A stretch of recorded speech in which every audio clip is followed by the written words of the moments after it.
Welcome to the epic, the sardonic, the titillating Best Fit Square!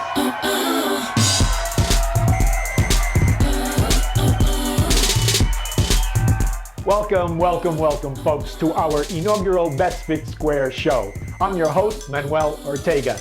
We'll be covering lots of stuff here at Best Fit Square, but first, about our name and about you, our viewer. If you ever felt like a square peg in a round hole world, this is the place for you. Subjects we'll be covering pertain to viewers like you. Viewers with unique perceptions, varied experiences, and a broad point of view. Viewers who think differently, hear differently, feel differently. Viewers with a curious mind. So welcome, square pegs. Have we got a lot for you. As many of you know, Cuba has been in the news lately.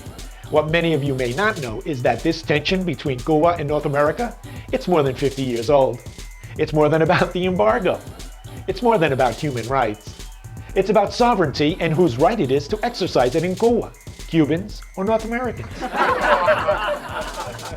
better understand this, we need to go back. We need to go back to the 1880s. About 135 years ago, some 50,000 days ago. Yeah, let that sink in. 50,000 days ago, Cuba was fighting for its independence from Spain.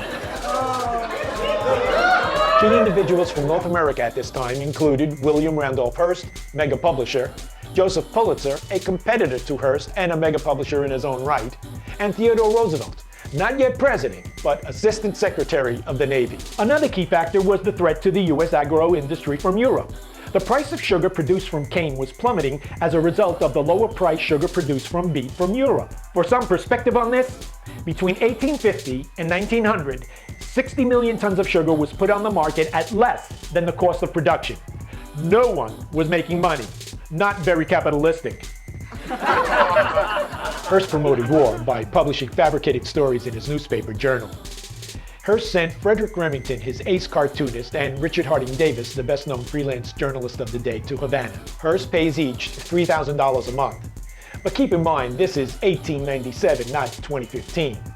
For some perspective here, in 2015, to earn $3,000 a month at the minimum wage of $10 per hour, one would have to work 300 hours. Or to look at it another way, 10-hour days for 30 days straight.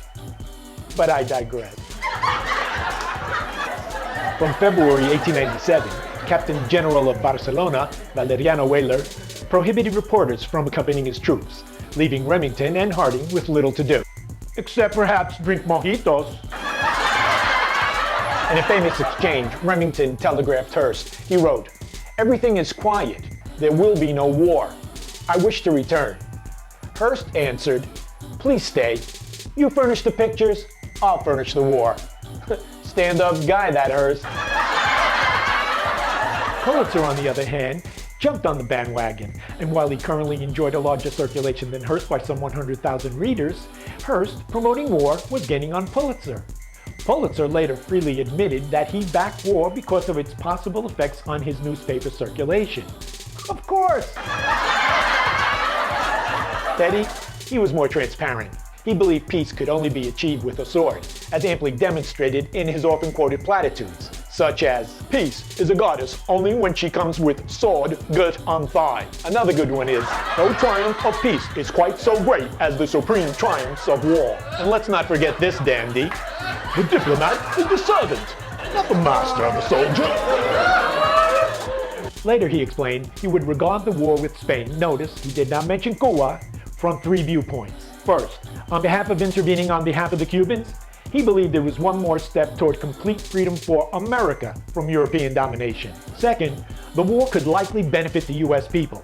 How, you ask? It gave them something to think about other than material gain. Narcissist! And thirdly, and of special benefit to the US military forces, Teddy said, a war provides a real event for both the Army and the Navy to actually practice.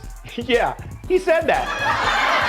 The motives of the US in embarking on this war could be said to have been trivial and selfish. Trivial, since it is improbable that Hearst, Roosevelt, and the other warmongers would have been so bellicose had their enemy been as strong a power than was Spain. Selfish, since real concern in the US for the Cuban people was not much discussed before the explosion of the Maine killed some Americans. Yet these two factors enabled the warmongers to articulate their new imperialism by presenting it as Drum roll, please. A humanitarian crusade! How many times has that tired trope been trolled?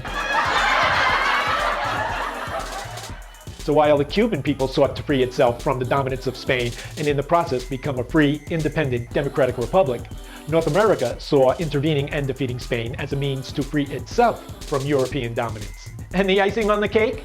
Absorb an asset nation, be better positioned to exploit its natural resources, and indenture its populace to North America's investor class. Your typical altruistic, unfettered, zero-sum, win-lose capitalism. In the end, as was true in 1961 with the Cuban Missile Crisis, some 560,640 hours later, or approximately 23,360 days, Cuba and her people were an afterthought, a pawn in a geopolitical struggle between a fading global power and a rising global power. But wait, you say? There are pros and cons to consider. Well then, let's take a look. Who hates stability? Those who abhor subjugation? Who doesn't want to make money? Earnest workers in a yoke of meager wages living in poverty. Now, who can object to being in charge of their own destiny? Those subject to the whim of an occupier. So North America, you've earned it. Destructive Cuba. Congratulations. Bravo! Now, since the Castro brothers have explicitly demonstrated over the past 50 years they cannot be bought, bullied, or assassinated, and while the timing of their death is uncertain, their passing is inevitable. Thus hope springs for North America. Perhaps the next in line will have a price. Or better yet, be assassinated by an exploding cigar. Just saying.